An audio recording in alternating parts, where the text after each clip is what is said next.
Hello everyone, welcome back to my channel the Lipika Horlicks. তো তোমরা তো সকলে দেখেই নিয়েছো যে আমাদের দালানে একটা টিভি থাকা সত্ত্বেও আমরা নিজেদের রুমের জন্য আরেকটা টিভি কিনেছি। তো শুধু টিভিটা এরকমভাবেই পড়েছিল, যেটা দেখতে একদমই ভালো লাগছিল না। তো তোমাদের বলেছিলাম তার জন্য একটা কভার কিনবো। তো সেই টিভি কভারটাই আমি মিশো থেকে অর্ডার করেছিলাম। পার্সেলটা আজকেই আসলো। তো পার্সেলটা তো দেখে আমি খুবই হ্যাপি হয়ে গেছি, আর যেমনটা দেখেছিলাম একদম এক্স্যাক্টলি সেরকমটাই এসেছে। খুবই সুন্দর, কোয়ালিটিও ভীষণ দারুণ, দেখতেও একদম খুব প্রিটি।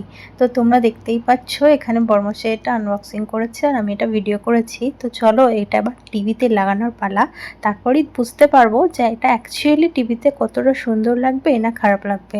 আর তোমরা তো গাইজ আছোই, তোমরা তো দেখে বলবেই যে এটা কেমন লাগছিল। তো চলো, এটা প্রথমে আমরা কিছুতেই বুঝতে পারছিলাম না যে কোন দিক থেকে লাগালে তবে এটা টিভিতে আসবে, বুঝতে পারছিলাম না। তো এর ফ্রন্ট সাইডটা অ্যাকচুয়ালি বুঝলাম যে এটা সামনের দিক, আর পিছন দিকটা পুরোটা দেওয়া নেই, জাস্ট হাফ। তো যাই হোক, কোনো রকমে এদিক ওদিক করে চিন্তা ভাবনা করে এটা লাগিয়ে না হয়েই গেছে। তো লাগানোর পরে দেখো কতটা সুন্দর লাগছে। আর আমি এটা আমার রুমের কালারের সাথে ম্যাচ করেই কিনেছিলাম, যাতে এটা দেখতে আরও প্রিটি লাগে। তো আমার তো ভীষণই পছন্দ হয়েছে, আমি লিঙ্ক দিয়ে দেবো, তোমরা যদি বাই করতে চাও অবশ্যই এটা নিতে পারো, খুবই সুন্দর ছিল। তো আজকের মতো ভিডিওটা এখানেই শেষ করছি, দেখা হচ্ছে পরবর্তী ভিডিওয়। টাটা।